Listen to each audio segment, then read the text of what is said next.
Bon, mais je vous propose donc de commencer.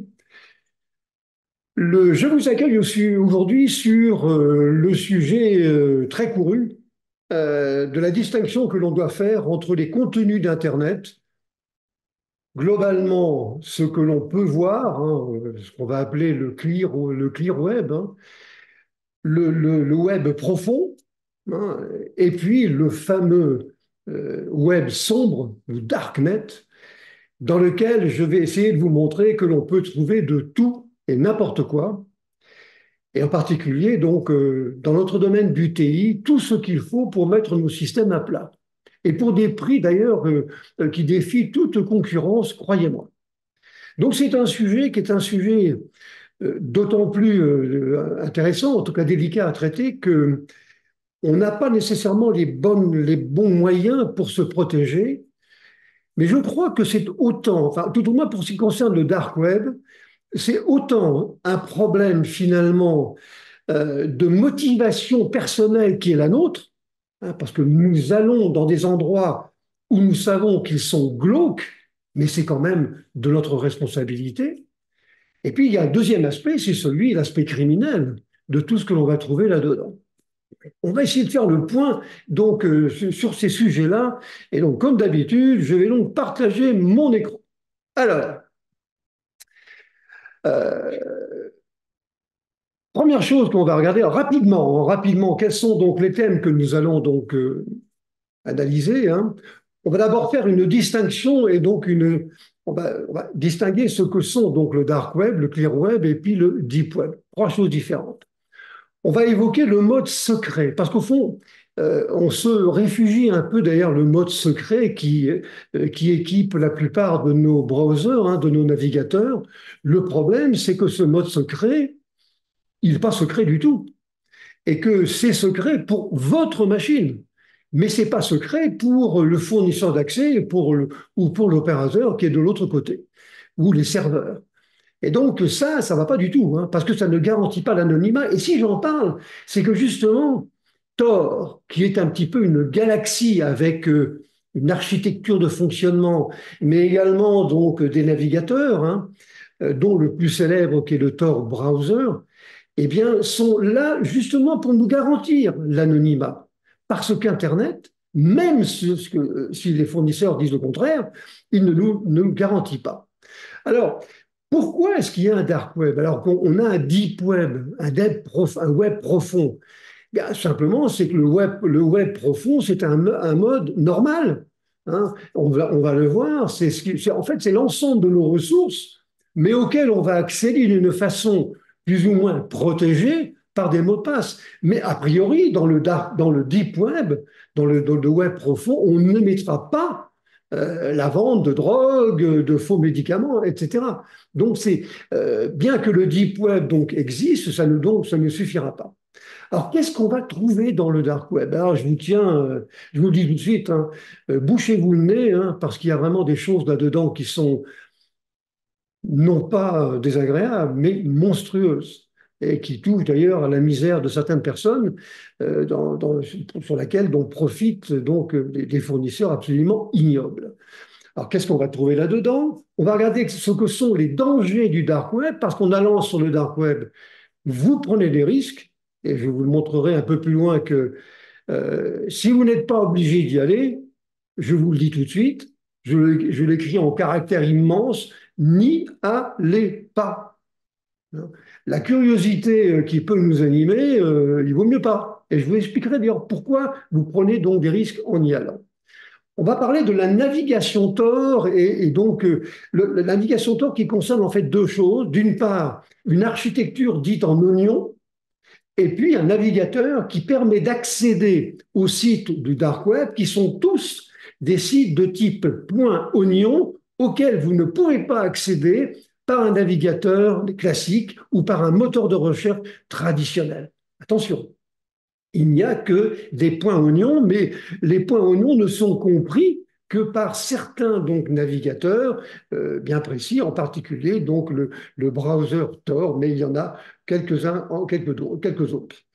On pourrait imaginer que Tor est une protection absolue, c'est pas vrai. Tor a été piraté et le pire de tout, c'est que le FBI a pénétré donc le système Tor et en a profité sans le dire, en restant pas mal de temps sur des sites, disons, glauques, hein, pour piéger donc les gens qui allaient dessus. C'est une bonne chose, évidemment, sauf qu'évidemment, ceux que les gens et les gens qui sont allés sur ces sites, eh bien, ont été très surpris après de recevoir des injonctions du FBI qui leur a dit, mais vous, attention, c'est pas bien ce que vous faites, et Dieu sait qu'ils ont raison.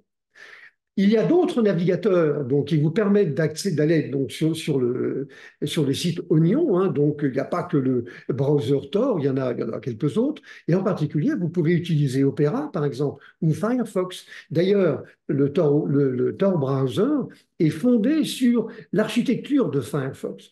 Donc, tout ça, ça va un petit peu ensemble. On est toujours un peu, d'ailleurs, dans le monde open source. Hein, c'est un peu comme ça que ça se passe. Maintenant, quelles sont les protections, les précautions que vous devez prendre? euh, Est-ce qu'il faut y aller? Et si vous y allez, comment vous faites? Hein, alors, tout de suite, n'y allez pas avec votre machine du bureau. D'abord, en principe, vous serez bloqué assez rapidement. Mais n'y allez pas. Donc, il y a quand même des protections à prendre, donc des précautions à prendre qui vont au moins vous protéger ad minimum. Bon. Maintenant, le site, disons, le dark web a un très grand nombre donc, de sites Internet, il y en a des milliers bien entendu, et il nous faut donc des répertoires, il nous faut des moteurs de recherche. Ce n'est pas Google hein, qui va vous dire allez sur tel point oignon qui va vous permettre d'acheter des médicaments pour pas cher. Non, pas lui qui va vous dire ça, mais il vous faut quand même des répertoires. Alors je vais vous les indiquer. Alors c'est pas bien, mais moi je fais le tour du sujet en vous montrant ce qui est bien, ce qui est pas bien, mais en vous disant surtout n'y allez pas. Hein. Et donc parce que c'est un risque que vous prenez. Et puis on terminera par cette présentation par quelque chose d'assez sidérant que finalement, il y a un dark web et il y a une intelligence artificielle. Et maintenant, on se sert donc de certaines technologies qui sont utilisées dans le dark web, mais ils sont des technologies d'intelligence artificielle pour fabriquer, tenez-vous bien, des sites Internet les plus pourris du monde. Comment faire pour être les plus pourris du monde? Et on se sert de ça un système qui s'appelle CNC, on verra ce que c'est. Hein. On se sert de ça, donc de technologie, donc de technologie de type intelligence artificielle. Ouais, on n'arrête décidément pas le progrès. Toujours un chiffre pour un petit peu positionner les choses. Le marché des produits donc qui sont vendus on va dire dans le darknet hein, est inférieur à 3 milliards de dollars. C'est-à-dire c'est une bricole. Parce que c'est pas cher ce qu'on va trouver là-dessus. Par contre, les conséquences d'usage de ces outils sont en dehors de toute statistique. C'est vrai que c'est absolument colossal. Mais le marché proprement dit des fournisseurs de services et de produits du Darknet, eux, on ne gagnent pas un argent considérable. C'est 3 milliards de dollars. Et je rappelle quand même que la valorisation boursière bientôt d'Apple sera tout au moins par son dirigeant Satya Nadella, elle vise les 3 000 milliards de dollars. Donc on n'est pas tout à fait dans les mêmes eaux. Hein. Bon. Cela dit, les conséquences sont absolument donc dramatiques. Alors, on donne la définition. Quelles sont les différences finalement entre ces choses-là? Alors, le dark web, c'est tout ce qui n'est pas indexé par les moteurs de recherche, les moteurs de recherche classiques. Alors, on dit souvent qu'il est associé donc au navigateur Tor browser, ce qui n'est pas tout à fait vrai, il y en a quand même d'autres. Hein. Mais il ne faut pas les confondre. Vous avez d'un côté l'architecture, disons, Onion, qui est une architecture qui existe depuis le milieu des années 90, la fin des années 90, alors que le navigateur Tor et puis toutes les technologies qui sont venues derrière, eh bien, ça en est quand même à partir des années 2000. Hein. On n'est pas tout à fait, on est à quelques années quand même de décalage. Alors, la première place de marché, là, on est vraiment dans un monde interlope, hein, un monde épouvantable. Le marché du Darknet, ça a été Silk Road, d'un dénommé Ulbricht. Bon, Ulbricht. C'était pour faire du trafic de drogue, des échanges de contenus illicites, beaucoup de pornographie en particulier enfantine, et ça a été très actif de 2011 à 2013. Mais Ulbricht a été pincé, et il a été arrêté, et il a été condamné à la prison à vie. Alors le temps va lui sembler long, hein, d'autant plus qu'il n'aura pas de possibilité pour aller se connecter à son système qui a été démantelé. Eh bien, figurez-vous que le Darknet eh bien, ne représente finalement que 6% du trafic Internet global. Alors, c'est le terrain de jeu des cybercriminels, mais pas seulement d'eux, hein, aussi des politiques. Vous voyez, il y a quand même des choses là-dedans qui ont une apparence à peu près correcte, mais qui en réalité ne l'est donc pas du tout. Mais ce n'est que 6%. 6% et qui représente à peu près, en gros, entre 30 000 et 50 000 pages de web, c'est-à-dire pas énorme. Hein. Ça correspond d'ailleurs un petit peu au chiffre d'affaires qu'on évoquait il y a un instant. Le Deep Web, donc lui, il n'est pas indexé par les moteurs de recherche. Pourquoi? Parce que c'est ce que vous avez sur vos machines auxquelles vous voulez vous connecter en utilisant le réseau de transport Internet. Donc, c'est du web, hein, c'est de l'intranet, voilà, mais on ne veut pas, il n'est pas indexable. Alors, c'est protégé, il y a des filtres pour aller dedans, il y a des mots de passe, etc. Mais ça, par contre, ça représente 90% donc des pages web que vous trouvez sur la planète. Et c'est 600 milliards, rendez-vous compte, 600 milliards de pages web. Et je me souviens de ce que me disait le directeur général d'une collectivité française il y a quelques années qui me disait, votre truc, ça ne vaut pas la plume d'oie. Eh bien, la plume d'oie, c'est 600 milliards donc de pages web. C'est quand même donc effectivement ahurissant. Et donc, le reste, ben, c'est ce que nous voyons. Mais ce que nous voyons, et ce qui est indexé par les moteurs de recherche, ce n'est que donc 4%. Et là, par contre, vous allez trouver, donc, ça s'appelle le clear web, on l'appelle aussi l'open web, le surface web, tout ce que vous voudrez. Hein. Enfin, c'est le web traditionnel, celui qui est, disons, c'est la couche qui est visible, c'est à laquelle, en principe, tout le monde donc a droit. Alors, vous voyez, on fait bien une distinction entre les trois. Et autre distinction, d'ailleurs, au sujet du deep web, notre portail à nous, notre site à nous, lemarçon.com, eh bien, il est en partie c'est du clear web, c'est-à-dire que vous pouvez y accéder sans contrainte, et en particulier cette présentation qui sera disponible demain, ben, vous pouvez y aller, c'est disponible. Par contre, et ça, c'est du clear web. Par contre, il y a une partie qui est du deep web, c'est-à-dire qu'il y a des choses dedans qui sont accessibles uniquement par des protections de type mot de passe. Vous voyez la distinction que l'on fait entre ce qui est accessible, ou le clear, et ce qui ne l'est pas. Donc, ça sera donc le deep, mais qui n'est pas nécessairement pornographique ou pourri comme on trouve dans le dark web. Bon. Autre distinction qu'il ne faut pas oublier de faire, c'est celle que l'on fait entre le darknet et le dark web. Le darknet, c'est donc le réseau de transport. Lui, il n'a rien à voir avec les pages qui sont dedans. C'est un réseau de transport, donc il met en pratique les protocoles qu'on va trouver donc sur Internet. Et donc le darknet, et qui utilise des technologies, entre autres, qui ont été donc créées, imaginées dans les années 90, en particulier donc les technologies donc oignon. Hein, c'est la construction d'un oignon et le découpage d'un oignon feuille par feuille. On va voir ça dans quelques instants. Alors que le dark web, lui, eh bien, c'est vraiment un système applicatif. Ce sont les sites Internet, mais des sites Internet point oignon. Hein, ce ne sont pas des .com, des .org ou des .ca ou des .fr. Bon. Alors, je vous disais tout à l'heure que l'une des motivations qu'il y avait eu derrière la création, donc finalement, de cette technique qu'on appelle la technique Tor, hein, qui remonte aux années 90, c'est que finalement, le secret n'est pas garanti. On sait qu'il y a, sur la plupart des navigateurs, vous avez un mode qui peut vous protéger. Et en général, il est présenté sous une forme un peu sombre. Vous voyez, donc là, on est un peu dans la pénombre, tant qu'en théorie, ça vous crée une ambiance un peu protectrice, mais en réalité, pas trop. Alors, ce que ça fait, c'est que ça supprime sur votre machine l'historique. Les cookies ne sont pas enregistrés. Même si vous saisissez des données par des formulaires, ce n'est pas enregistré non plus. Ça, c'est dans l'absolu. Hein. Je ne peux pas garantir que ce sera toujours de la même manière avec certains navigateurs un peu folkloriques que l'on peut éventuellement trouver aujourd'hui. Mais ce n'est pas une protection complète, hein, c'est ce que je vous disais. D'abord parce que le mode privé, si vous avez téléchargé un fichier et puis ensuite que vous l'avez copié quelque part, bah, il ne va pas vous l'effacer. Et s'il a été utilisé, on ne peut rien faire. Les favoris vont être conservés. Les traces d'activité seront supprimées sur notre machine, mais ils sont conservés chez les opérateurs. hein, les adresses IP, les sites visités, etc. Et surtout, ne vous faites pas d'illusions sur le sujet. C'est un marché colossal, hein, un marché colossal, mais qui est un marché induit assez anormal, interlope. Concrètement, donc le mode, on va dire le mode privé, en fait, c'est quoi?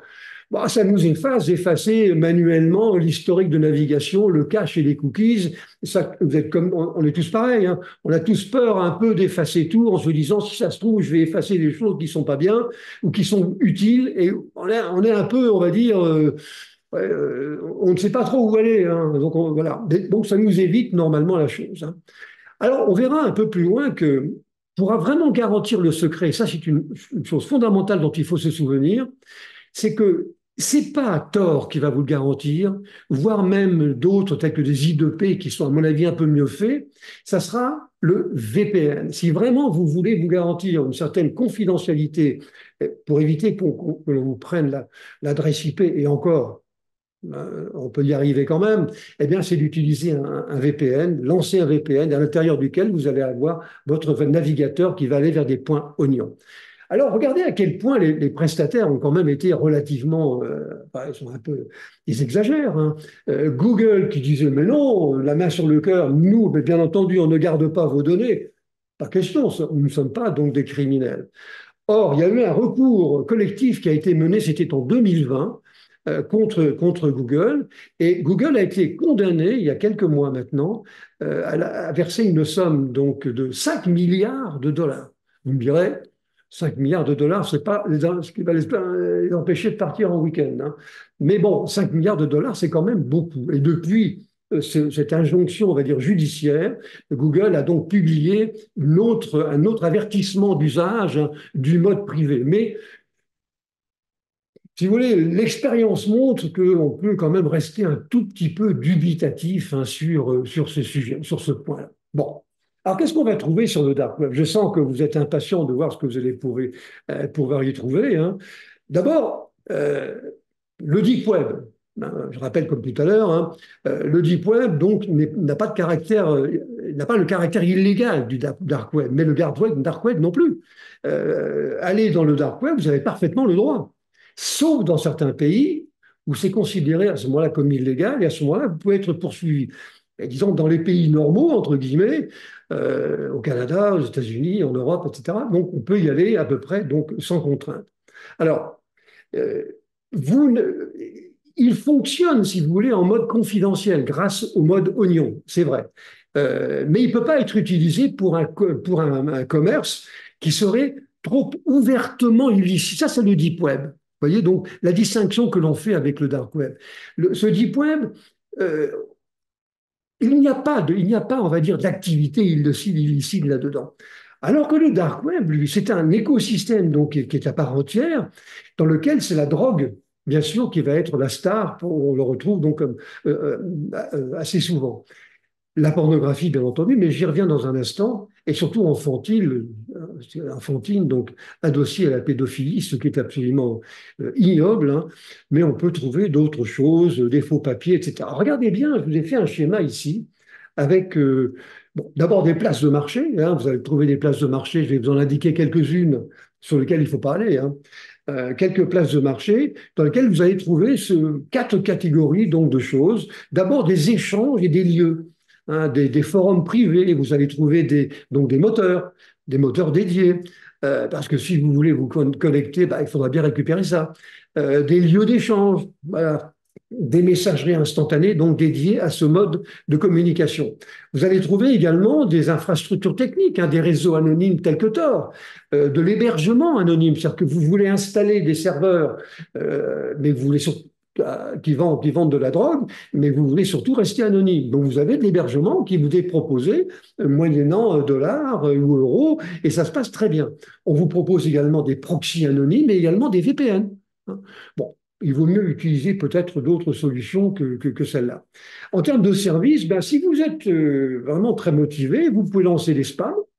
Vous pouvez faire du phishing hein, maintenant, bon, c'est-à-dire en fait de l'hameçonnage. Hein. Vous pouvez chiffrer donc vos documents, trouver des solutions pour qu'on puisse les chiffrer. Vous pouvez faire du déni de service distribué en mode botnet, par exemple, en utilisant nos machines, mais en empêchant donc, mettons, un serveur de fonctionner. Vous pouvez accéder donc à des faux documents. Vous voulez avoir une identité pour rentrer donc aux États-Unis ou au Canada, eh bien, vous pouvez avoir des faux documents, mais il faut quand même se méfier hein, parce qu'ils sont quand même pas de la dernière pluie. Hein. Bon, on peut infecter n'importe quel PC ici. On peut avoir tous les exploits. Les exploits, ce sont on va dire, des attaques qui n'ont pas trouvé d'antidote. Et donc, vous pouvez trouver très rapidement, même être alerté. Si vous avez un nouvel exploit qui apparaît, vous êtes alerté sur votre messagerie, bien entendu confidentiel, et qui vous dit attention, il y a un exploit très intéressant qui vous permet de faire ça, ça et ça. Vous voyez, les botnets, donc bien sûr, les ransomware, le blanchiment d'argent, évidemment, sans arrêt. Hein. Et puis vous trouvez donc des codes exploits, des outils, des drogues, des faux papiers, de la pédophilie, des données personnelles, bien sûr, que vous pouvez acheter, hein, des armes que vous pouvez acheter évidemment, des médicaments qui sont interdits, le sexe violent, le sexe normal, j'allais presque dire la pornographie. Hein, le sexe violent, enfin, il y a vraiment des gens quand même qui sont un peu malades, hein, et vous trouvez là-dedans des choses absolument monstrueuses. Bon. Et alors, quant aux organes, j'avais eu l'occasion d'ailleurs de le rappeler, de le dire. Euh, les organes, bon, vous attendez une greffe du foie ou une greffe du rein, et puis comme tout le monde le sait maintenant, on a beaucoup de mal, il faut attendre très longtemps. Eh bien, pas sur le darknet. Vous pouvez acheter, donc bien sûr, moyennant finance, il faut payer d'avance, donc des organes. Le pire de tout, vous voyez, et c'est pour ça que vraiment, je reste sans voix, c'est que on les achète sur des personnes vivantes. Et c'est là où, vous voyez, on joue sur la misère du monde.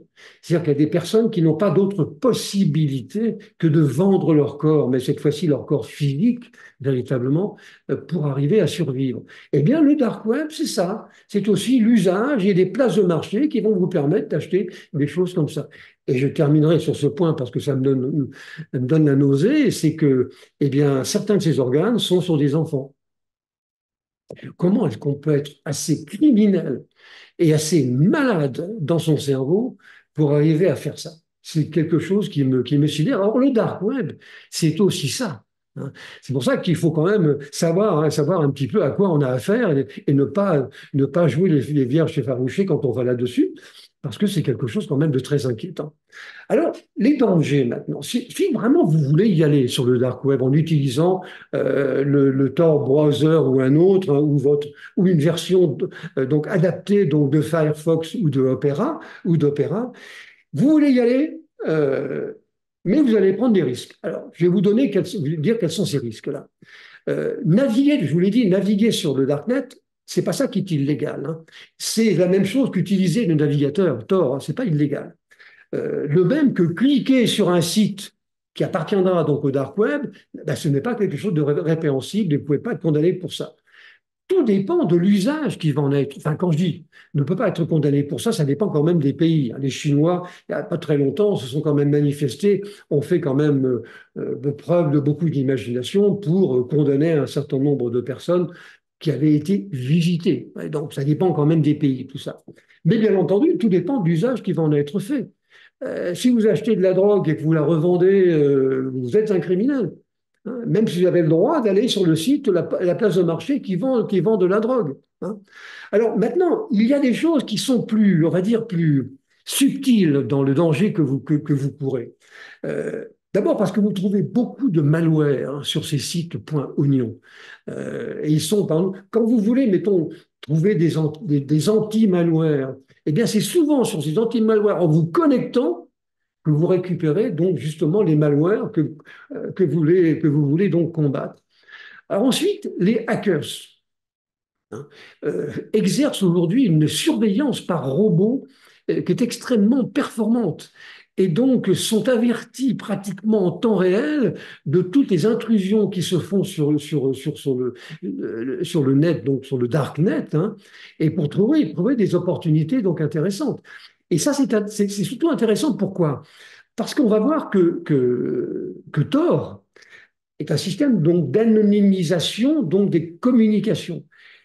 Et tout est effectivement anonyme, sauf à l'entrée du réseau et à la fin du réseau. Ce qui fait qu'entre les deux, ça va très bien, mais au début et à la fin, ça ne marche pas.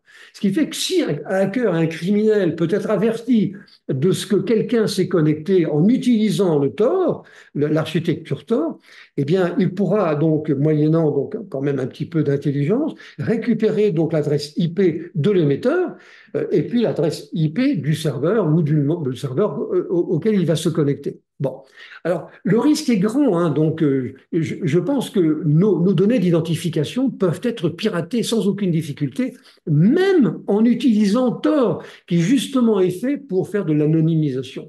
Et beaucoup d'entreprises qui se sont dit, tiens, je vais trouver des fichiers clients ou des fichiers de prospects là-dessus, pas de problème, ont donc récupéré ces fichiers, et puis bizarrement, ils se retrouvaient, eux, dedans.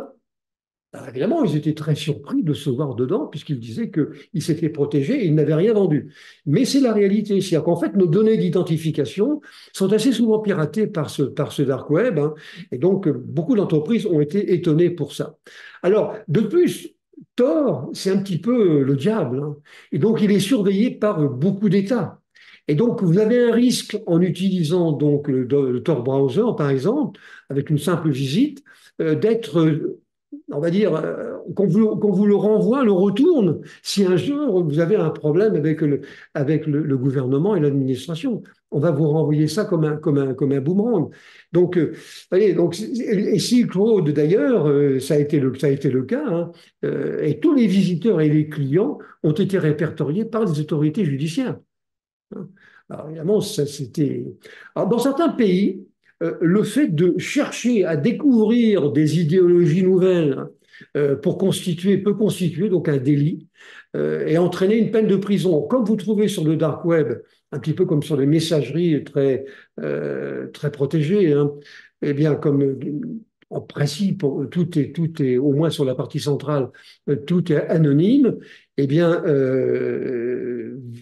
c'est utilisé par certains politiques ou certaines, euh, on va dire méthodes idéologies qui ne sont pas acceptées. Donc, pour les faire connaître, vous voyez, pour s'informer, eh bien, on peut utiliser ce genre de choses.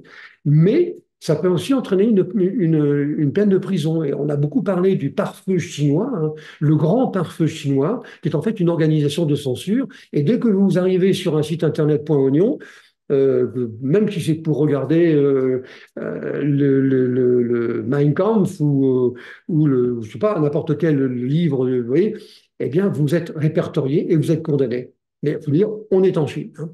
Bon, et puis il y a aussi certains sites .oignon qui sont en fait des leurres et qui ne sont là que pour attirer les clients et qui ensuite seront donc victimes donc de chantage. Vous voyez, si par exemple vous voulez acheter donc une Kalachnikov, on va dire 2 jours après ou un jour après, vous allez recevoir un message qui vous dit ah, vous avez voulu acheter une Kalachnikov, mais non, attention, si vous ne me versez pas donc 2000 $ ou 2000 €, eh bien, je préviens donc le ministère de l'Intérieur ou le ministère correspondant de votre pays. Et donc, on est l'objet de chantage. Pareil pour les services sexuels. Bon. Alors, c'est pour ça que j'ai fait une petite comparaison, vous la trouvez ici à droite, avec le fait que, en fait, quand on est sur le dark web, on n'est jamais tout seul.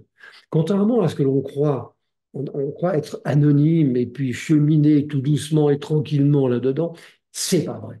Et c'est comme vous savez, à l'entrée du site de soccer, de football, donc de l'équipe de Liverpool en Angleterre, il est marqué, vous le voyez ici, You will never walk alone. C'est-à-dire, vous ne marcherez jamais seul.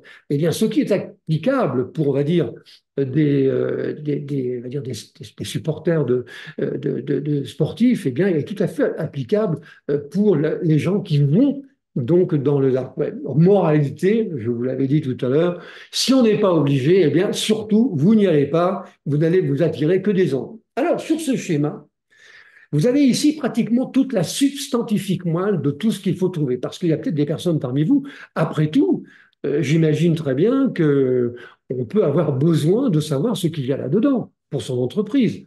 Hein, pas avec sa machine, bien entendu, mais une machine bien dédiée, déconnectée du reste. Et donc, on peut avoir à faire ce genre de choses. Bon, mais on ne voudrait quand même pas avoir trop d'inconvénients. Euh, Nous-mêmes, pour pouvoir parler un petit peu des contenus, donc, de ce que nous avons trouvé là-dessus, ben, il a bien fallu se connecter. Mais bien entendu, je ne vais pas me connecter avec la machine sur laquelle je suis branché actuellement sur cette présentation. Vous voyez, donc on va quand même prendre des précautions. Alors le schéma qui est ici vous montre tout. D'abord, vous avez le client qui est à gauche, qui est donc incité, donc il veut aller sur le dark web. Il va donc utiliser pour ça un navigateur dédié pour pouvoir accéder à des points oignons qui sont les sites du dark web. Et il n'y a pas d'autre extension donc de sites que les points oignons. Pour des questions on va dire, de protection et d'anonymisation que n'assure pas totalement le navigateur Tor, eh bien, vous devriez mettre votre navigateur à l'intérieur d'un VPN. Le VPN, on en reparlera un peu plus loin, ayant l'avantage d'abord de vous cacher votre adresse IP et d'effectuer donc un chiffrement de bout en bout, mais vraiment de bout en bout, et va donc gommer le problème qu'il y a à l'entrée et à la fin si vous utilisez donc un navigateur Tor tel que browser Tor. Bien, maintenant vous êtes bien protégé, vous allez entrer dans la tanière donc, du diable. Là, on est donc sur Internet, il y a donc deux choses. Vous avez les serveurs, vous avez les serveurs oignons, hein, qui constituent donc cette galaxie donc Darknet, et puis vous avez le réseau Tor. Le réseau Tor, c'est donc un réseau, on va le voir, de points de serveurs qui sont nos serveurs, vos serveurs. Hein, vous contribuez à la constitution de ce réseau Tor. On va voir comment donc ça fonctionne. Hein. Et vous allez choisir des nœuds là-dedans. En principe, c'est par défaut, en tout cas, c'est 3 nœuds intermédiaires.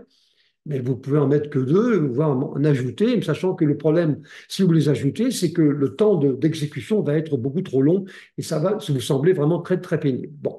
Donc, vous avez le réseau Tor, vous avez les serveurs oignons, vous avez les moteurs de recherche oignons qui sont spécialisés là-dedans, et puis vous avez les places de marché, hein, les places de marché qui vont vous vendre les produits auxquels vous allez éventuellement vous intéresser. L'architecture globale, on va dire, du dark web, donc c'est ça. Mais je le rappelle, l'usage d'un VPN est quelque chose qui est absolument indispensable et j'expliquerai un peu plus loin que ne prenez pas un VPN libre, gratuit, qui ne vous garantit rien du tout. Prenez quand même quelque chose de sérieux parce qu'attention, comme disent nos amis québécois, là on joue avec, c'est pas des petits joueurs, on a affaire à des criminels.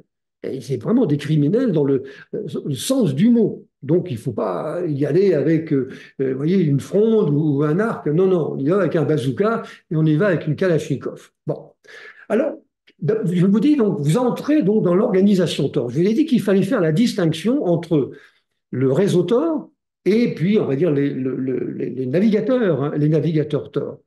Alors, Tor, ça veut dire le routeur oignon. Hein, ça dit bien ce que ça veut dire. Hein. C'est donc un réseau mondial et décentralisé. Alors, il est constitué de nœuds et donc dont l'objectif est d'anonymiser les communications de mode TCP et uniquement TCP. D'ailleurs, on lui reproche beaucoup. Et l'un de ses concurrents les plus crédibles, qui s'appelle I2P, lui, il permet d'avoir UDP et IDP et TCP. Vous voyez, donc, c'est un avantage. Par contre, Tor, lui, l'organisation donc de Tor, eh bien, ne permet donc d'anonymiser que le trafic TCP. Sur la technologie, on va dire le principe d'architecture a été donc développé, c'était dans les années 90, par des chercheurs de la US Navy, enfin d'une branche de la US Navy, avec des mathématiciens qui étaient donc Siverson, et puis des informaticiens qui étaient Reed et Goldschlag. Alors, c'est pas eux qu'on trouve en première ligne, hein, mais c'est puisque maintenant c'est Roger Dingledin qui est le patron donc en fait du projet donc Tor, hein, mais c'est quand même eux qui ont été à l'origine et c'est bien la US Navy donc qui avait imaginé ça pour ses propres besoins, pour essayer de confidentialiser les communications qu'elle avait avec ses différents partenaires et différentes entités qu'il y avait à la US Navy. Le projet Tor, c'est autre chose. C'est une organisation à but non lucratif, hein, euh, de recherche, hein, qui est donc installée dans le New Hampshire, qui a été fondée donc en 2002 par 7 informaticiens, dont un dénommé Dingledine, donc, et puis également Matthewson, donc, qui maintenant est responsable donc, on va dire, de la maintenance donc, du réseau et puis de certains logiciels que ce réseau va utiliser. Alors, Tor va chiffrer le trafic, il va masquer les adresses IP, mais dans le corps du transport, il va bloquer donc les trackers pour les publicités et les empreintes des navigateurs. Et normalement, il ne conserve aucune trace donc de l'activité de navigation. Mais on le verra, donc l'anonymisation en tout cas n'est pas totale. Et d'ailleurs, le projet Tor a développé donc un browser pour ça, et puis des applications qui permettent de durcir et d'environner un petit peu le navigateur Tor. Aujourd'hui, le patron, on va dire, de cette organisation donc, de Projet Tor s'appelle donc Dingledine, hein, un ex du MIT, très très bon. Hein. Voilà. Maintenant, il n'y a pas que lui. Hein. Comme l'oignon, ce sont des nœuds, ce sont nos machines, eh ben, il ne marche pas tout seul. Et il s'appuie donc sur des milliers donc, de machines qui partagent un peu de leur bande passante, hein, qu'ils mettent, on va dire, au service donc, de la vie privée. Et ils font tourner donc un nœud logiciel Tor sur leur machine. Alors vous me direz, mais ces gens sont complices. Oui, d'une certaine manière, oui, ils sont complices, mais ils sont peut-être également motivés. Euh, on peut aussi penser que le darknet, c'est aussi le détournement à des fins ignobles de quelque chose qui était un petit peu intelligent au départ. Donc, vous avez des gens qui sont motivés ou des structures qui sont motivées pour faire ça. Et comme on va le voir un peu plus loin, lorsqu'on fait une communication de type Tor, eh bien, on va donc devoir choisir des nœuds intermédiaires. Et je vous ai mis ici, donc ça c'est un site internet d'origine danoise, donc Danemark, dans lequel vous avez un grand nombre de sites intermédiaires et vous avez le nom, vous avez la version, vous avez donc les contacts. Hein. Voilà. Parce que tout ça, ça se ne fait pas d'une manière improvisée. Hein. Il faut très bien organiser son affaire, il faut prendre les meilleures précautions, choisir donc à bon escient des nœuds intermédiaires qui ne soient pas ceux donc des criminels, enfin, ce dont on ne peut jamais être sûr. Hein. Encore qu'il y ait un contrôle assuré là-dedans, mais qui est un contrôle un petit peu sur déclaration. Donc, je peux dire, je suis quelqu'un d'honnête, alors qu'en fait, je suis le pire des criminels. Vous voyez. Donc, vous avez les listes comme ça, donc de tous ces nœuds intermédiaires. Alors, le fonctionnement donc de Tor a quelque chose donc, de fascinant. Je vous ai mis sur ce schéma ici un petit peu la manière dont ça se passe. Donc, je vous rappelle, le principe de Tor, c'est d'anonymiser les communications entre un client qui veut accéder donc à un certain serveur. Bon. Euh, et il va utiliser pour ça l'infrastructure donc Tor et il va choisir un, deux, enfin deux, trois par défaut, donc serveurs intermédiaires. Ce système est fondé sur la cryptographie asymétrique, c'est-à-dire que chaque serveur est doté d'une clé privée, qui est le seul à connaître, et d'une clé publique qui est dans un annuaire. Bien. Vous avez donc les deux clés. Alors déjà, ce qu'il faut savoir, c'est que le mode asymétrique est un mode qui est lent. Ce n'est pas un mode symétrique, hein, il est beaucoup plus long, ce qui fait que c'est vrai que Tor, il est d'une lenteur absolument désespérante. C'est vrai, mais c'est dû essentiellement, pratiquement en totalité, donc au fait qu'on va faire de la cryptographie. Alors regardez comme c'est subtil ce truc-là. Le client veut accéder donc à un serveur. Eh bien, il va donc aller chercher la clé publique du serveur le plus proche, du serveur le plus proche de celui auquel vous voulez accéder. Il récupère sa clé publique. Et donc, avec cette clé publique, il va donc chiffrer la trame TCP qu'il veut envoyer. Ensuite, il obtient une nouvelle trame qui est de la bougie, hein, donc le TCP qui a été chiffré par la clé publique du serveur Tor le plus éloigné. Ensuite, il va chercher l'avant-dernier. Et il prend donc sa clé publique et il va chiffrer la trame qu'il a à ce moment-là avec la clé publique donc de l'avant-dernier de ses serveurs Tor. Et il obtient, on va dire, une nouvelle trame chiffrée que j'ai appelée ici le chiffrement clé 2. Et puis, il va arriver ensuite au serveur numéro 1, le plus proche de lui, et il va donc prendre sa clé publique et il va chiffrer la trame.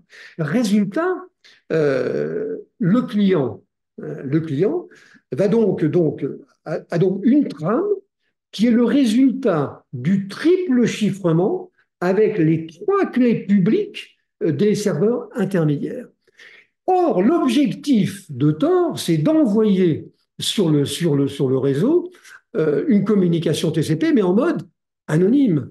Alors donc, le client, eh bien, il envoie ça sur le réseau. Le serveur numéro un qui est en tête de liste, et il est en haut, hein, et bon, il va utiliser sa clé privée pour déchiffrer ce qui lui arrive. Et donc, il obtient une trame qu'il envoie au serveur numéro 2, qui lui-même déchiffre avec ce qu'il reçoit avec sa clé privée. Et il est le seul à posséder sa clé privée. Et enfin, le numéro 3 récupère donc la trame qui lui arrive et donc qu'il va déchiffrer avec sa propre clé privée. Et après, bien, il récupère la trame d'origine TCP. Et c'est là où le bas blesse, parce que vous voyez bien que le transport a été, c'est vrai, anonymisé, ça incontestablement, mais au départ et à l'arrivée, on va quand même se retrouver avec des informations qui sont en clair. C'est pour ça que j'ai voulu faire une petite comparaison avec le principe des limousines et des vitres teintées. Bon, on ne voit pas qui est à l'intérieur, mais à un moment donné, il faut quand même rentrer dans la limousine et puis en sortir. Hein. C'est un petit peu la comparaison que l'on fait. Et tort, c'est ça. C'est donc le fait d'avoir un transport, on va dire, qui est effectivement anonymisé et qui est très protecteur. Par contre, le départ et l'arrivée, là, c'est beaucoup plus embêtant. Et c'est ce qui explique d'ailleurs l'arrivée d'alternatives à ce browser Tor, à cette mécanique Tor telle que I2P que je vais donc pouvoir évoquer. Alors, quelles sont les faiblesses maintenant de ces systèmes? Vous n'avez pas trop le choix. Hein. Vous allez avoir, si vraiment vous voulez y aller, hein, vous allez vous retrouver avec quelques solutions de type browser hein, pour aller sur Tor. Hein. Alors, les inconvénients et les faiblesses, très long. Je viens de vous le dire, c'est la succession des chiffrements en mode asymétrique est quelque chose donc d'épouvantable. Euh, on a beaucoup de mal pour améliorer les performances. Et le concurrent I2P, mais moins connu maintenant, encore moins connu en tout cas, est beaucoup plus rapide. Lui. Alors ça peut être décourageant hein, si vous avez un usage lourd des accès oignons. Vous finirez par en avoir assez. Hein. Si vous voulez, comme je l'ai mis ici à droite, avec Tor, on a le temps d'admirer donc le paysage. Alors, c'est vrai que, en plus, si vous avez associé, donc, à juste raison, hein, votre navigateur Tor avec un VPN, encore plus, vous allez faire du chiffrement en plus, hein, et donc vous allez encore plomber les performances donc d'ensemble. Par ailleurs, Tor a très mauvaise réputation, je l'ai évoqué au moins au niveau donc des États. C'est pas la technologie tellement qui est en cause, hein, mais c'est évidemment ce qui est illégal et interdit qu'il permet donc de faire. Et il ne faut pas confondre l'outil qui est intelligent, même brillant, avec les motivations et ce que l'on en a fait après. Bon, le browser du dark web, hein, et je vous l'ai dit, les FAI, les fournisseurs d'accès et les gouvernements peuvent récupérer, ça c'est une grosse faiblesse, hein, facilement les identités des usagers qui utilisent le navigateur. Ne vous faites pas d'illusions, si vous y allez, notre fournisseur d'accès saura qui vous êtes. Hein. Donc, il ne faut pas se faire d'illusions là-dessus. Alors, il y a un effet complicité. Alors, je l'avais un tout petit peu évoqué tout à l'heure, mais je pense que c'est quelque chose de très important. En y allant, vous vous rendez complice de ce qui se fait dessus. Bon, pas vraiment, parce que vous n'êtes pas des criminels, mais sauf si vous avez des motivations professionnelles réelles pour y aller, si c'est uniquement on va dire, par curiosité ou pour peut-être faire des choses voilà, un peu illégales, mais pas trop, vous voyez, donc bon, il y a quand même une certaine forme de complicité là-dedans. Hein. Bon. Par ailleurs, on peut également, ça c'est une autre faiblesse, donc bloquer le trafic qui est issu des nœuds de sortie de Tor. Et c'est ce que font certaines entreprises. Alors donc c'est une faiblesse, donc on peut être certain donc, que ça fonctionne. Tor donc, est vulnérable au niveau entrée et à la sortie, je vous l'ai indiqué. Et puis, Tor a été piraté, hein, à plusieurs reprises. Et il s'est retrouvé donc porteur de malware, comme on l'évoquait un peu avant. Kaspersky, par exemple, avait signalé avoir repéré 16 000 variantes d'un malware, donc voleur de cryptographie, donc de crypto-monnaie, pardon, entre le mois d'août 2022 et puis février 2023, et ceci dans 52 pays donc différents. Et ce malware, hein, associé donc au browser Tor, scannait le presse-papier de votre machine, hein, utilisateur, hein, pour en retirer les mots de passe d'un portefeuille, on va dire, de monnaie cryptographique. Ça a été un désastre, hein. Mais on était peut-être trop confiant dans les possibilités, donc, on va dire, d'anonymisation donc, du browser. Et puis bon, l'accès au... Alors là, c'est un petit peu plus, on va dire, un petit peu plus aléatoire, hein. Disons que c'est faisable, mais c'est pas évident. C'est que certains criminels bien achalandés et très compétents, ceux qui sont d'ailleurs en général, peuvent accéder aux nœuds intermédiaires pour bloquer ou rediriger le trafic vers des nœuds qui, eux, sont compromis. C'est-à-dire que vous êtes persuadé d'avoir choisi trois nœuds qui fonctionnent bien et qui sont tout à fait normaux, et en réalité, vous passez par deux autres nœuds qui, eux, sont des nœuds donc, de trafiquants. Donc, et des faiblesses qui sont quand même pas négligeables, hein. Alors, le FBI, je vous le disais, donc, a utilisé à plusieurs reprises des failles de Tor et il l'a fait avec succès. Et je peux signaler donc l'affaire Playpen d'accès à des images pédopornographiques, hein. Et donc le FBI a piégé comme ça 1000 machines de clients connectés en observant, et sans le dire bien évidemment, hein, le trafic pendant plus de 15 jours. Donc on va dire que l'anonymisation parfaite de Tor, c'est une légende. Donc, faut savoir qu'on prend des risques si on y va. Alors, il existe d'autres navigateurs, hein, que celui-là, hein. Alors, je vous les ai mis ici. Vous avez par exemple vous avez Tails qui est fondé d'ailleurs sur le Tor de base, hein. Alors, le gros avantage qu'il a, d'ailleurs, c'est quelque chose qu'on peut recommander, c'est qu'il est installable. Il est téléchargeable plutôt sur une clé USB. Vous mettez votre clé USB sur n'importe quelle machine et le navigateur va fonctionner en autonomie sans se préoccuper de la machine sur laquelle il est. Et donc, il fonctionne en mémoire. Et quand il a fini son travail, donc, eh bien, il s'est terminé, il n'y a pas de traces. Il n'y a pas de traces sur disque. Donc là, le browser Tor, bien entendu. Et puis, vous avez donc Opera et Firefox, moyennant un certain reparamétrage de vos navigateurs, eh bien, ils ont la possibilité de vous permettre d'accéder à ces points oignons à vos risques et périls, bien entendu. Et puis, j'ai signalé également Wonix. Alors, il y en a encore deux ou trois autres, hein. Mais cette fois-ci, c'est un véritable système d'exploitation qui est conçu pour la navigation web, hein, qui est construit lui aussi à partir du code source donc, de Tor, hein, qui est très rapide et dans lequel vous trouvez effectivement une navigation, un navigateur, un browser, donc Tor. C'est une solution qui est très intéressante. Maintenant, dans la pratique, la plupart du temps, dans 95% des cas, hein, eh bien, on se sert du browser Tor. Mais il est quand même dangereux. Il a été cassé et il ne permet pas donc de garantir donc l'anonymat à l'entrée et à la sortie donc du réseau. Alors, il y a une deuxième donc solution qui existe, hein, qui s'appelle I2P.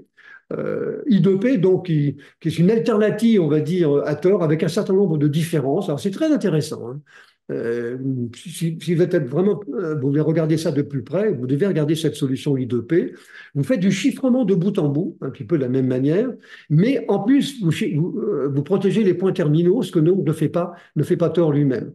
Alors, c'est un autre système que Tor, hein. On n'est pas, c'est une autre infrastructure, une autre mécanique.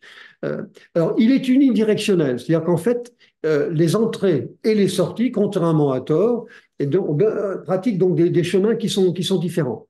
Et il utilise de la commutation de paquets, c'est-à-dire que les messages que vous envoyez, contrairement à Tor, sont découpés en petits paquets, en petits segments, hein, et qui vont emprunter, comme en commutation de paquets traditionnelle, des chemins différents pour arriver de l'autre côté. Alors, bon, c'est une solution qui doit être regardée quand même de plus près, hein, si le sujet vous intéresse, hein. Et je vous ai mis ici quelques avantages de I2P par rapport à Tor, et puis également quelques avantages de Tor par rapport à I2P. Alors, avantage de I2P, il est plus rapide que Tor. Il est distribué et auto-organisé. Il n'y a pas de dépendance par rapport à une organisation centrale comme avec Tor. Euh, les nœuds intermédiaires, les paires, sont choisis par profilage et pas simplement par simple déclaration, ce que je vous disais donc tout à l'heure, hein. C'est de la commutation donc de paquets qui est plus efficace que la commutation donc, de circuits, ce qui est le cas donc de Tor. Meilleur équilibrage de charge, meilleur en fait usage finalement de votre réseau, et il est plus résistant contre, on va dire, les défaillances. Les circuits sont donc les circuits bidirectionnels, hein, I2P, il y a euh, enfin, il y a deux chemins, hein, entre aller et retour, hein. Et puis surtout, également, il est compatible TCP et UDP. Alors maintenant, Tor, mieux que l'IDP, d'abord, il est beaucoup plus populaire. C'est incroyable, il y a un nombre, des millions donc, de gens tous les jours qui se servent donc de Tor. Des millions de personnes tous les jours qui se servent de Tor. Alors en plus, comme il était arrivé avant, hein, eh bien, il a déjà été confronté à des problèmes d'échelle, hein, que n'a donc pas abordé donc I2P. Son financement est plus large, il y a même beaucoup de développeurs, beaucoup plus de développeurs, donc une partie d'entre eux sont, on va dire, rémunérés. On ne peut pas être certain, si vous voulez, que l'IDP existera encore dans quelques années. Il est encore donc fragile. Alors, il est plus résistant au blocage, j'allais dire, à la mode chinoise étatique, hein. Il est suffisamment important pour s'opposer à des tentatives de blocage et de déni de service. Donc, il est quand même suffisamment diversifié. On peut dire que Tor a une meilleure documentation et, disons, description, on va dire, d'expériences qui sont plus nombreuses et de meilleure qualité. Tor a une faible surcharge donc de bande passante donc des clients. C'est l'une des raisons pour lesquelles on l'installe assez facilement, hein. Et puis, on peut penser aussi que le contrôle centralisé, ce qui n'est pas le cas donc de IDP, va réduire donc la complexité donc des nœuds. Bon, dans la pratique, il faut quand même reconnaître que c'est le système Tor donc qui va être le plus souvent utilisé. Alors maintenant, je vous donne quand même quelques précautions à prendre, hein. Si vraiment il faut y aller, d'abord, vous prenez un VPN. Bon, je ne reviens pas là-dessus. Privilégiez en tout cas des VPN qui sont robustes, et je vous dis, méfiez-vous des VPN gratuits euh, qui sont souvent infectés, donc n'y allez pas. Prenez des choses sérieuses. Quand vous faites des visites dans le dark web, d'abord, ne vous aventurez jamais sur des sites inconnus ou mal connus qui ne sont pas répertoriés. Vous devez savoir avant où vous allez. C'est systématique. Utilisez des comptes alternatifs non administrateurs. N'utilisez pas le compte d'administrateur du ministère de la Santé à Québec. Non, non, on ne va pas utiliser ce genre de choses, hein. Ne téléchargez rien. Vous me direz, c'est un peu donc ambigu dans la mesure où les sites oignons sont quand même faits pour ça, hein, mais ne téléchargez rien si vous pouvez l'éviter, hein. Évitez d'acheter quoi que ce soit. Alors, là aussi, bien que ce soit la finalité donc, des sites oignons, protégez-vous toujours derrière un antivirus de qualité. Et il y en a des antivirus qui sont de bonne qualité. Couvrez, n'oubliez jamais ça, couvrez votre webcam et votre micro pour éviter les tentatives de chantage sur des séquences qui auront été enregistrées à votre insu. C'est arrivé des centaines de fois. Vous vous croyez anonyme, tranquille, protégé par Tor, etc. Et vous êtes, bon, maintenant vous êtes filmé. Et vous recevez, là, quelques temps après. Donc, il y a eu des choses épouvantables. Il y a même eu des suicides à cause de ça. Donc, méfiez-vous, hein, cachez tout.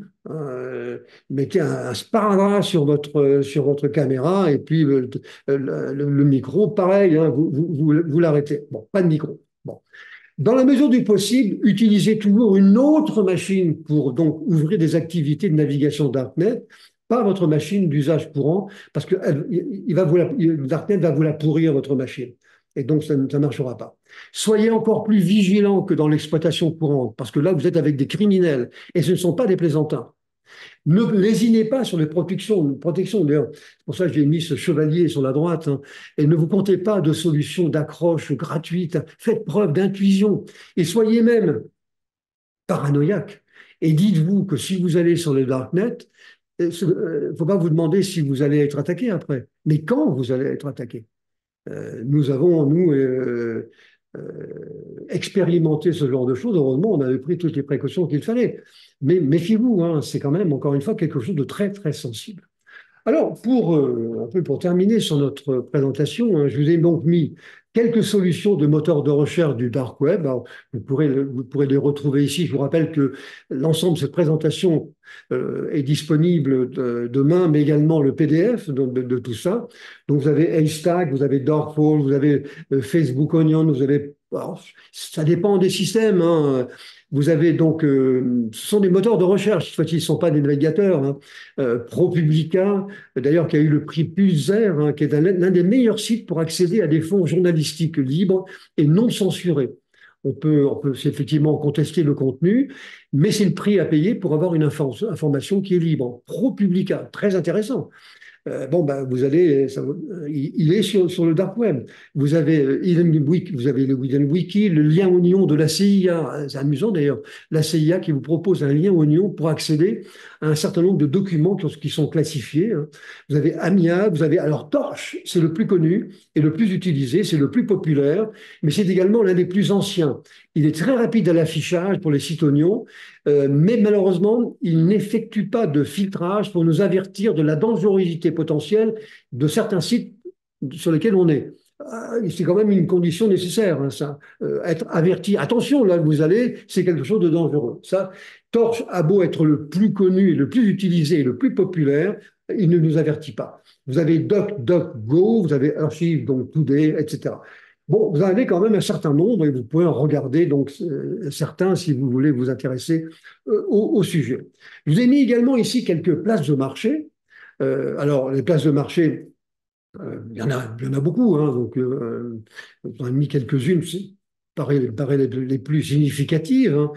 C'est par exemple Abacus, Styx. Alors Abacus, c'est la drogue, la contrefaçon, un sport universel, hein. Beaucoup de produits numériques, des bijoux, de l'or, des malwares, des botnets, des exploits, etc. Une place de marché majeure, bien entendu, criminelle. Styx est une marché donc, qui est plus spécialisée on va dire, dans le cybercrime, donc financier, les plus récentes, hein. Vous avez Brian CC, donc qui est une place spécialisée dans la vente des cartes bancaires et puis des informations, vous savez, des informations PII qu'on trouve aux États-Unis, qui ne concernent pas moins le marché, enfin, disons, européen, sont toutes des informations qui sont associées finalement à un numéro de carte bancaire et avec lesquelles on peut faire énormément de choses donc, aux États-Unis. Vous avez Russian Market, hein, vous avez Nemesis, vous avez Cypher. Alors j'ai bien aimé le Biden Cash, c'est avec la tête carrément du président américain, hein, on ne se gêne pas, hein. Vous me direz, bon, c'est une place à vocation financière pour les cartes bancaires. Vous avez des données pour fabriquer des fausses cartes. Voilà, tout ce que vous voulez pour faire ça, hein. Et ça s'appelle donc Biden Cash. Et puis vous avez également Vice City. Là, c'est la vente de drogue, des produits numériques, du blanchiment d'argent, des faux certificats. Vous payez en dollars ou en bitcoin. Alors ça dépend.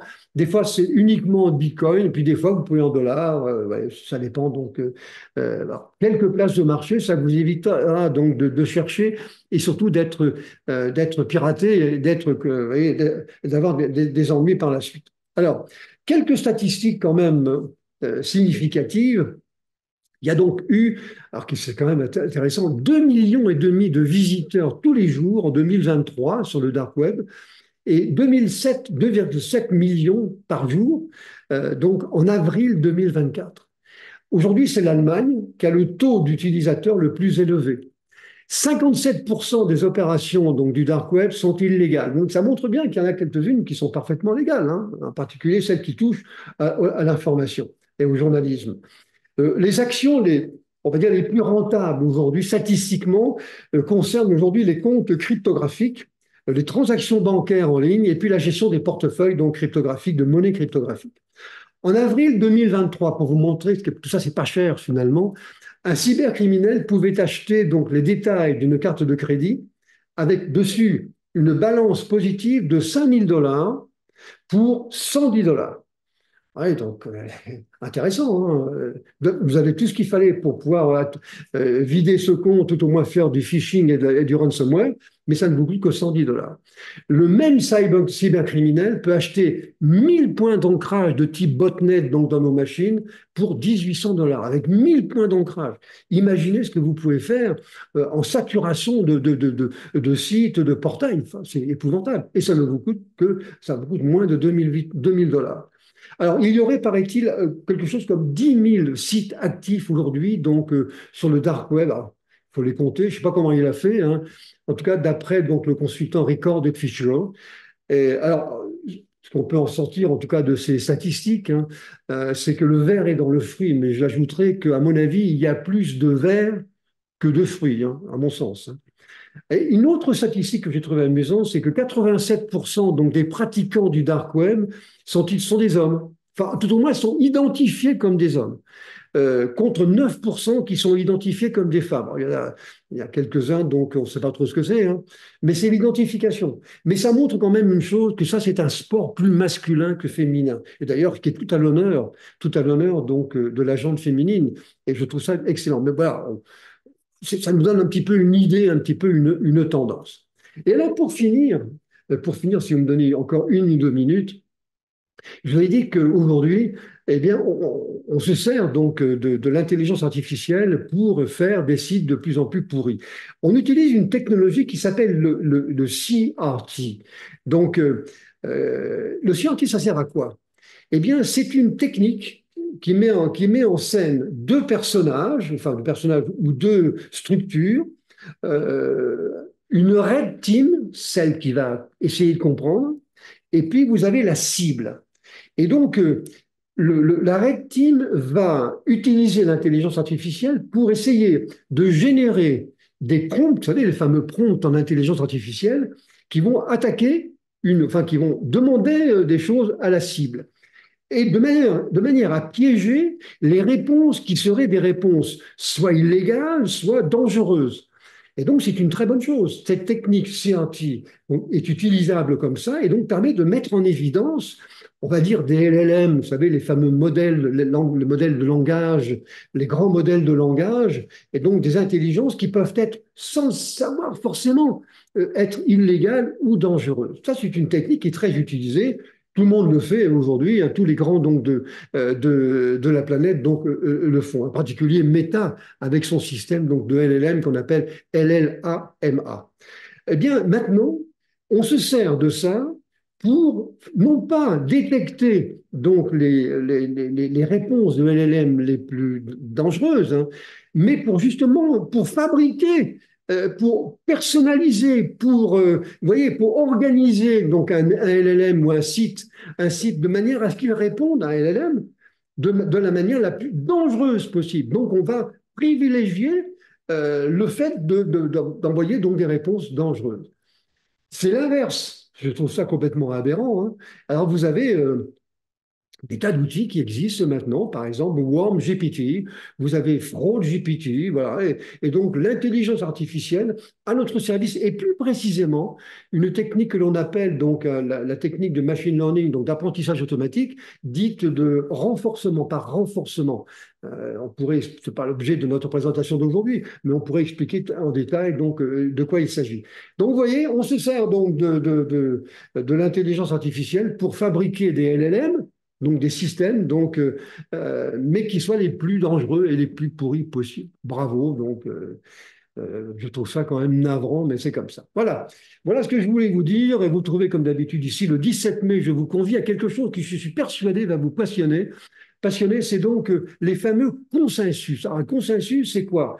Ce sont les techniques qui permettent, dans une organisation décentralisée et distribuée, de choisir le ou les entités oui, qui vont procéder à la mise à jour de choses, de bases de données, d'identifiants, ouais, des choses comme ça. Et donc, ça, c'est très intéressant. Alors, il y en a des centaines qui existent aujourd'hui, et je vais vous expliquer vraiment dans le détail. Il y aura une petite partie sur les monnaies cryptographiques, mais il y aura également une partie plus importante sur la blockchain pour expliquer vraiment de quoi donc il s'agit. Voilà. Donc, écoutez, j'espère en tout cas que ceci vous a intéressé, hein. Vous voyez, Malheureusement, Internet, c'est pas quelque chose de toujours très, très fréquentable, hein, mais il faut savoir à quoi on a affaire. Mon métier, notre métier chez Le Marson, c'est aussi d'aller là-dedans, hein, et on le fait un peu pour vous, ce que j'ai fait ici. Cela dit, on y va vraiment en se bouchant le nez, hein, parce que on ne peut pas ignorer quand même les monstruosités qu'on va trouver là-dessus. Alors, certains me disent que c'est la nature humaine qui est comme ça, peut-être, mais désolé, ça ne me console pas. En tout cas, j'espère vous avoir donné quelques idées, non pas pour aller vous promener sans protection là-dedans, mais quelques idées de ce qu'est réellement le DocNet et ne pas le confondre avec le DeepNet, hein, les 600 milliards donc, de pages web, et le ClearNet. C'est pas du tout pareil. Voilà. Écoutez, chers amis, je vous remercie de votre attention et j'espère donc vous retrouver encore aussi nombreux, donc très nombreux, dans 15 jours sur les consensus. Merci infiniment et à bientôt.